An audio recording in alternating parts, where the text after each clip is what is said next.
Vous le connaissez très certainement tous, ou en tout cas vous en avez déjà entendu parler, Jack l'Éventreur. Il s'agit du tueur en série le plus connu de l'histoire. Ses cibles ? Des femmes, des prostituées. Sa spécialité, éventrer et vider ses victimes. Tout ça s'est passé à la fin du 19e siècle à Londres. Et le pire, c'est qu'on n'a jamais réellement su qui était derrière ces crimes. Ce qui en fait une des plus grandes énigmes de tous les temps. Mais aujourd'hui, en 2023, une nouvelle piste est sortie. Et elle est très sérieuse. On aurait enfin trouvé l'identité du tueur. Et le mieux, c'est que j'ai pu interroger et discuter avec la personne qui a mené cette nouvelle enquête. Et il s'agit de Odoo. Mais non, Odoo c'est le partenaire de cette vidéo. Ah, Odoo, on connaît un petit peu ce logiciel sur la chaîne YouTube maintenant. On y trouve plein d'applications nécessaires à la gestion d'entreprise. Une d'entre elles permet de créer un site web de façon rapide et efficace. Et la première application est gratuite à vie en incluant l'hébergement, le support, en illimité. Donc si votre première appli est le site, eh bien il est gratuit à vie, avec le nom de domaine personnalisé offert pendant 1 an. Et il n'y a vraiment pas besoin d'avoir des compétences très techniques pour utiliser Odoo et surtout pas pour le logiciel pour la création de sites internet. C'est super facile. Simple d'utilisation, vous êtes guidé en 4 étapes à travers un configurateur. Tu choisis la thématique et définis tes objectifs. Tu sélectionnes la palette de couleurs ou ton logo, tu ajoutes des pages et des fonctionnalités qui te sont proposées. Tu choisis ton thème et en quelques minutes, vous avez la structure de votre site et vous n'avez plus qu'à le personnaliser en glissant, déposant des blocs, en ajoutant des éléments visuels comme des images ou des vidéos ou du contenu et plein d'autres fonctionnalités. Merci à Odoo de collaborer avec moi sur cette vidéo et j'ai justement utilisé Odoo pour créer un site internet en lien avec la thématique de cette vidéo. Il est dans la description et je vous mets également toutes les informations. Merci beaucoup Odoo. Et nous maintenant on retourne au 19e siècle dans les bas-fonds de Londres. Trêve de plaisanterie, dans cette vidéo on va réellement discuter avec une personne qui a mené une enquête sur qui est Jack l'Éventreur. Et cette personne a une piste très solide. Mais avant ça, je vous propose de revenir sur l'histoire de Jack l'Éventreur. Je vous propose de revenir sur l'histoire qui, pour plein de raisons, a été marquante dans notre société. C'est un mythe qui a fait sortir plein d'hypothèses et encore de nos jours. Ça a intéressé la population, même à l'international, qui suivait l'enquête jour par jour. Et ça a surtout marqué notre culture, je dirais. Plus d'une centaine d'œuvres de fiction ont été inspirées par Jack l'Éventreur. Et dans tous les domaines, des romans, des BD, des chansons, des pièces de théâtre, cinéma, aux jeux vidéo, etc., etc., etc., etc. Bref, Jack l'Éventreur est devenu un mythe moderne. L'histoire s'est déroulée à la fin du 19e siècle, en 1888 à Londres. À la fin de l'été, le 31 août, une femme est retrouvée morte dans une ruelle sombre dans un quartier ouvrier de Londres, Whitechapel. C'est Mary-Ann Nicol, une femme de 43 ans prostituée. Elle a été étranglée, on lui a ensuite tranché la gorge, tailladé le bas du ventre et ses organes génitaux ont été poignardés. Ok, c'est terrible, mais jusqu'à là, rien de très original, car ce quartier a déjà vu pas mal de crimes. Whitechapel se trouve dans l'East End, un quartier populaire où l'alcoolisme et la pauvreté sont très fréquents. Beaucoup de pauvres et d'immigrés récents s'entassent dans des conditions malsaines et dangereuses. Il y a notamment les Irlandais et les Juifs. Et la prostitution est répandue dans ce coin. Plus de 1200 prostituées à Whitechapel. C'est aussi un endroit glauque parce que régulièrement, sous un épais brouillard qu'on appelle le smog. Un mélange d'humidité de la Tamise et de la pollution des industries d'à côté. Vraiment, on ne voit pas à plus de 10 mètres. Vous voyez l'ambiance. C'est un quartier qui est en totale opposition avec l'image de la ville de Londres de l'époque. Ultra-moderne, riche et puissante. Capitale de la première puissance mondiale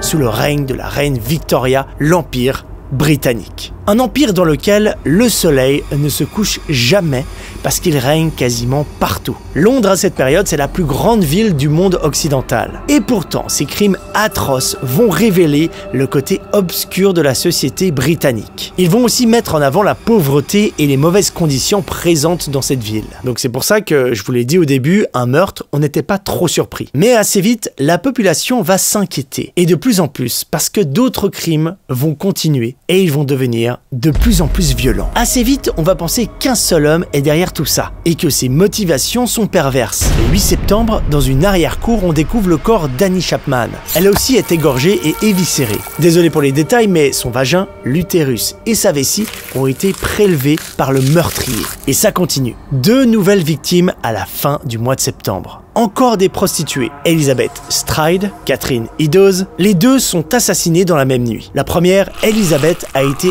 égorgée, mais aucune blessure à l'abdomen. Peut-être que l'assassin a été dérangé. L'autre victime a été trouvée même pas 1 heure après. Et elle, par contre, elle a été atrocement mutilée. La gorge tranchée, le rein gauche et une grande partie de l'utérus retirés. Et le dernier crime, Mary Jane Kelly, est le plus macabre. Cette femme est retrouvée chez elle dans son lit, le visage entaillé, la gorge tranchée, les organes sortis, les seins coupés, dont un retrouvé sous sa tête avec son utérus et ses reins. Et il manque le cœur. Pas besoin de rentrer plus dans les détails ni de vous montrer correctement cette photo prise sur les lieux. Tout est affreux. Mary Jane Kelly est la dernière des 5 victimes qu'on appelle canoniques de Jack l'Éventreur, c'est-à-dire les 5 meurtres commis par une seule personne, Jack l'Éventreur. Parce que il y a eu plus de victimes durant cette période. 11 femmes ont été tuées. Certaines théories disent que Jack l'Éventreur avait tué plus de femmes que les 5 dont on parle tout le temps. On a déjà connu des tueurs en série dans l'histoire. Mais ce qui est nouveau ici, c'est comment l'affaire va être traitée dans la presse. En Angleterre et ailleurs dans le monde même. Et la raison n'a pas vraiment à voir avec Jack l'Éventreur. Entre les progrès techniques, les coûts des journaux qui baissent et la population toujours plus alphabétisée, il y a de plus en plus de monde qui lit et qui consomme et achète la presse. C'est une nouvelle forme de presse, plus accessible, plus diffusée. Et donc, quand cette série de meurtres se produit, le public veut en savoir plus, veut avoir des explications. La presse populaire, qui connaît le potentiel des faits divers, se jette sur cette affaire. On retrouve dans la presse les meurtres détaillés avec précision, et même peut-être trop de précision. On lance des pistes sur des potentiels coupables, on critique le manque d'avancée. Dans certains journaux, on est aux prémices de ce qui va devenir la presse à scandale, ou d'un journalisme à sensation ou d'horreur. D'une manière générale, les journaux explosent leurs ventes. The Star, par exemple, un journal du soir, multiplie ses ventes par 10. Et Jack l'Éventreur dans tout ça, il fait quoi? Eh bien, il communique aussi via la presse. Il envoie des lettres dans lesquelles il se vante de ses exploits. Il écrit la première le 27 septembre 1888. Elle est envoyée à l'agence de presse britannique, Central News. Et elle est signée par Jack the Ripper. Chaque fois j'essaie de mettre un accent anglais alors que c'est tout pété, je vais le dire Jack the Ripper quoi. Donc Jack l'Éventreur. C'est de là que vient le surnom. Au départ, on croyait que c'était un fake. Et puis dans sa lettre, il disait qu'elle allait s'attaquer une nouvelle fois à une femme et qu'il allait lui couper l'oreille. Et en fait, c'est ce qu'il a fait à sa prochaine victime. Quelques jours après l'envoi de cette lettre, le 30 septembre, Catherine Eddowes a un lobe d'oreille entaillé. Du coup, la lettre prend de l'importance, même si finalement on n'est pas si persuadé que ce lobe a été réellement coupé, comme annoncé dans la lettre. On publie la lettre de Jack l'Éventreur dans la presse en espérant que des lecteurs reconnaissent l'écriture. Il y a eu aussi des centaines de fausses lettres, des gens qui se faisaient passer pour Jack l'Éventreur. Ça existait déjà à l'époque. Et en octobre, le 16, c'est la fameuse lettre intitulée From Elle, écrite avec du sang, qui est reçue avec un bout de rein. C'est George Lusk qui la reçoit, le président du comité des vigiles de Whitechapel, des citoyens du quartier qui patrouillaient pour défendre et trouver Jack. Dans la lettre, Jack l'Éventreur dit qu'il a mangé l'autre moitié du rein et que c'était très bon. Mais l'écriture était différente de la première. Beaucoup ont pensé que ça venait de journalistes. Faire monter la sauce dans la presse. Non mais cette période, ça a dû être vraiment très particulier un petit peu à vivre tout ça quand même. Hein. La tension qu'il devait y avoir et bien sûr la paranoïa quand la nuit tombait. Alors bon, entre les articles à foison, les meurtres qui continuent, la crainte générale, il y a bien sûr tout un tas de potentiels coupables désignés. Rapidement, les immigrés sont pointés du doigt. Les plus nombreux, les juifs, 80 000 à avoir fui les horreurs de Pologne et Russie et qui vivent dans les taudis des Sten. L'antisémitisme est très violent dans ces quartiers. On va carrément les accuser en premier. Étant donné la nature des crimes et la chirurgie qui était opérée sur les victimes, on a à penser à un médecin, ou encore un équarrisseur, un boucher, ou en tout cas des métiers qui avaient l'habitude de travailler avec des corps et de découper. Il y a même eu des grandes personnalités qui ont été soupçonnées. Le chirurgien de la famille royale, Sir William Gull, le gynécologue de la princesse Béatrice, John Williams et même le prince Albert, petit-fils de la reine Victoria.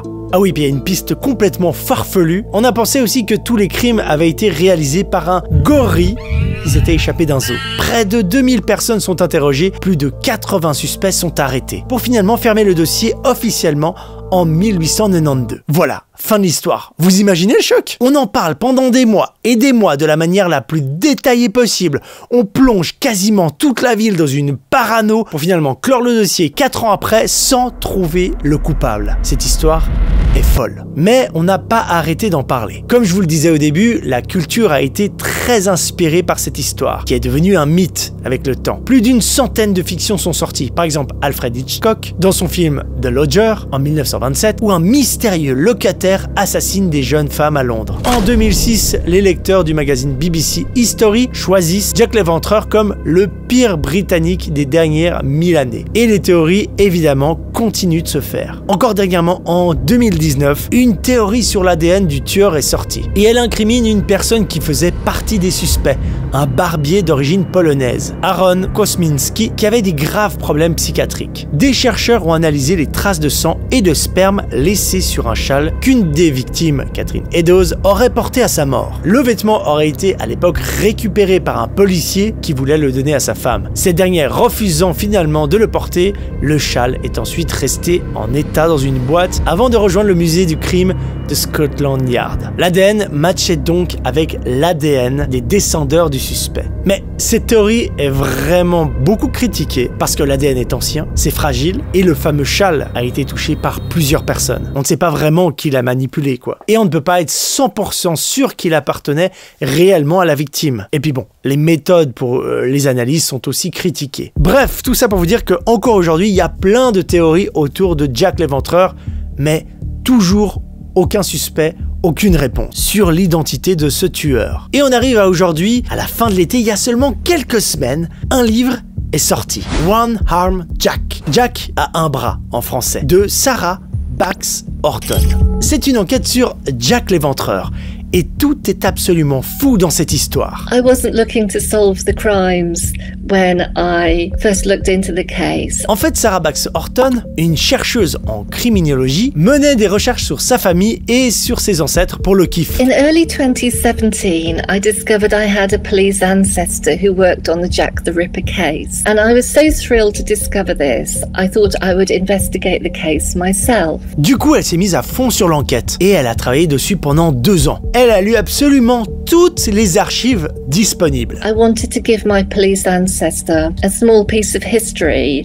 However, I've somehow found a much bigger story. I believe I have managed to identify Jack the Ripper. La grande nouveauté dans cette enquête, c'est que Sarah a pu accéder à des archives qui étaient fermées avant, jusqu'à très récemment, moins de 10 ans. Et elle s'est basée sur les descriptions physiques du criminel. Dans les archives, elle a matché avec un homme qui a fini sa vie interné dans un hôpital psychiatrique et qui s'appelait Chaim Hyams. I was fortunate because the medical files on Chaim Hyams, my prime suspect, a local cigar maker living and working in Whitechapel, his medical files were closed until 2013 and 2015, 100 years after his death in 1913.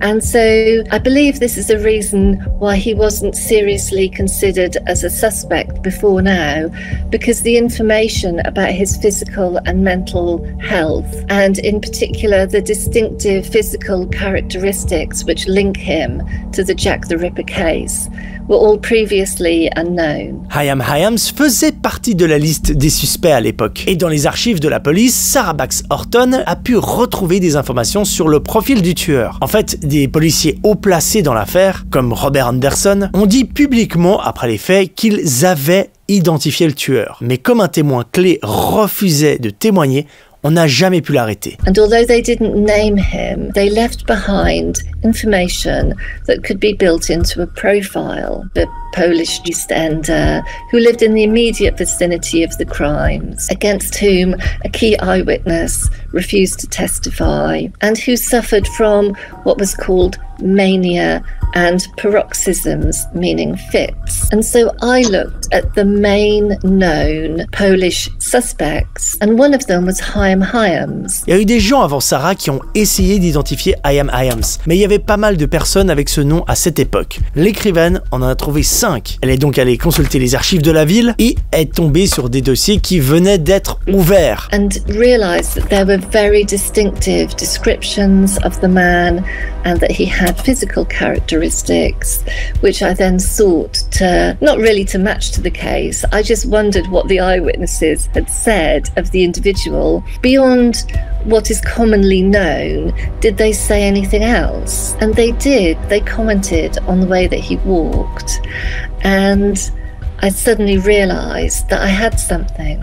Hayam Hayams, fabricant de cigares, était épileptique, alcoolique et faisait des allers-retours en asile psychiatrique. Son état psychologique s'était empiré après un accident qui l'empêchait de travailler. Et il ne pouvait plus plier ni étendre son bras gauche. Il marchait de manière irrégulière et il a agressé sa femme plusieurs fois. Robert Anderson said of his unnamed suspect that the killings stopped when the murderer was safely caged in an asylum. And written evidence from him and his colleague Donald Swanson actually stated where the Ripper was held at Stepney Workhouse, Colney Hatch Lunatic Asylum and Stone Lunatic Asylum in Dartford in Kent.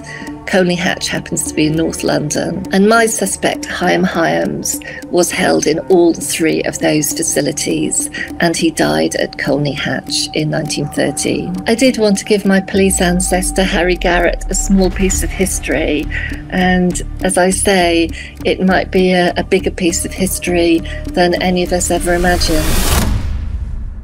Il y a eu beaucoup d'infos, beaucoup de blabla dans cette vidéo, mais je suis super content d'avoir fait une vidéo sur cette histoire mythique, sur un personnage aussi mystérieux et dark qui est le personnage Jack l'Éventreur. Merci beaucoup à tous d'avoir regardé cette vidéo, j'espère que ça vous a plu. N'hésitez pas à liker, commenter et me dire ce que vous en avez pensé. À bientôt dans de prochaines vidéos.